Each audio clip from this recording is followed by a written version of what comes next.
For over 20 years, Debbie Deegan has been changing the lives of some of the most vulnerable and deprived children in the orphanages of Russia. Starting with precious little experience and almost no resources, Debbie has built and sustained a charity organisation that has raised millions of euros and drastically helped in the lives of thousands of children, providing them with healthcare, clothing, toys and a happier place to live. The Russia that Debbie visits now is a more positive place, but 2 decades ago the story was a little different.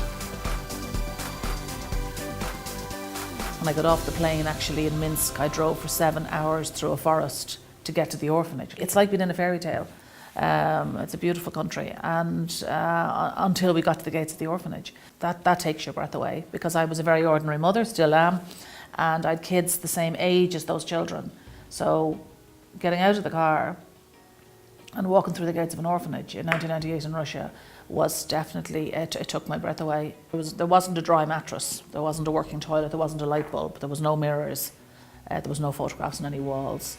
All of that sort of stuff I just took complete pleasure in changing, and I had a brilliant team around me. I found the most amazing people who came on my journey. We decided from the very beginning that our children were as good as any children, and the Russians were unbelievably fabulous to work with. I went straight to the top to my governor, who kind of nobody went to. It's a bit like the Wizard of Oz. They've got long corridors with huge doors, massive corridors. By the time you get to his door, you're kind of quivering in your boots. But then you realise it's just a little man behind the desk. We did change the way the local administration thought about children in orphanages, because they saw us treating them as though they were our own family children.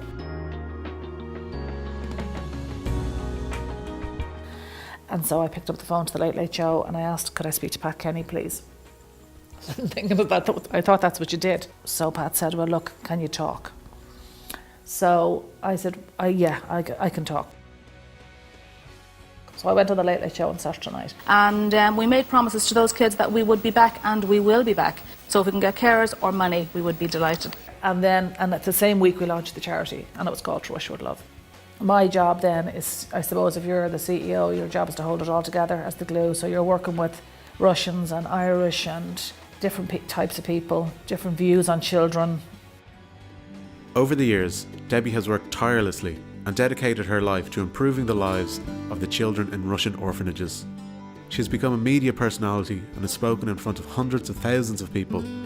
But the priority has always remained the same: give these children a chance at a normal life and nurture them with care and respect. Then you could start getting awards, and it's lovely to get them and all that, but the benefit of them is then that you get more media coverage, and you get from that then somebody might, write you a check. And we were so passionate about the whole project, and we still are, that people really it was infectious, I think. Debbie's work has been recognised with many awards and accolades over the years. They include Russian Humanitarian of the Year, Russian Person of the Year Award, VIP Person of the Month, Tatler Special Recognition Award, the Spirit of Ireland Person of the Year Award, the Sunday Independent Person of the Year Award, the Rehab International Person of the Year, the News Talk Social Entrepreneur Award, the Image Magazine Social Entrepreneurship Businesswoman of the Year Award, and the UNESCO Tolerance Award. Some people were going on sponsored walks to the Great Wall of China and Machu Picchu. We did it all. Finland. We walked everywhere. The Atlas Mountains. We were climbing mountains. We were walking. We were up the 4 peaks. We did it all, and we raised millions. In excess of 5 million, I think, was the first maybe 12 years, 13 years, and we spent it really changing thousands and thousands of children's lives, like meaningfully, strategically changing thousands of kids' lives. If you can allow yourself that kind of moment of, my God, it's an amazing thing to change one life, well, we've definitely changed hundreds and hundreds, if not thousands of lives. And as long as we have orphanages there, somebody has to go in and mind those children. There's no point in telling the kids, by the way, it's not PC to be here, so we're out of here. Much as I'd love to be able to do it, we're not going to do it. So as long as they're there, we'll be there.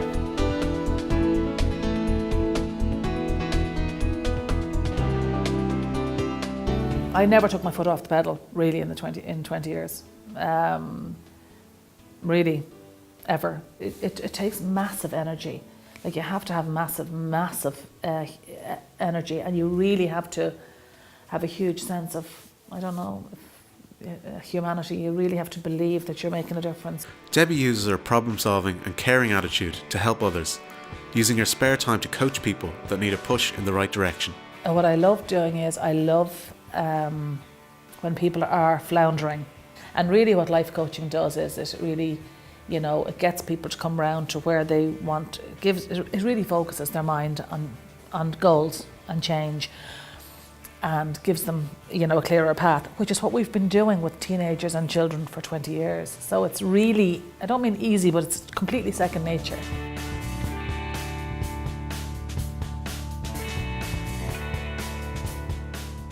When Russia sat in front of me as a huge problem, it would have been so much easier to not take it on. My whole life would have been so much easier. But I was completely transfixed by the whole idea and also the size of the challenge. I definitely did step off the cliff a bit.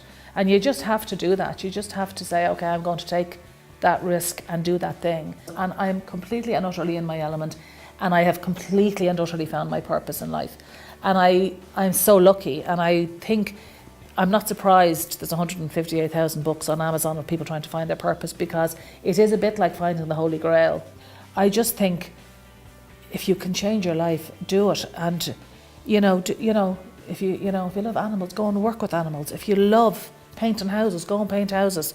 You don't have to do what life has told you maybe, or stick in the path that you're on if you're not happy with it. And I am so lucky. I'm completely and utterly in my element of what I do. The fit could not be more perfect for me, and I'm really lucky to be able to say that.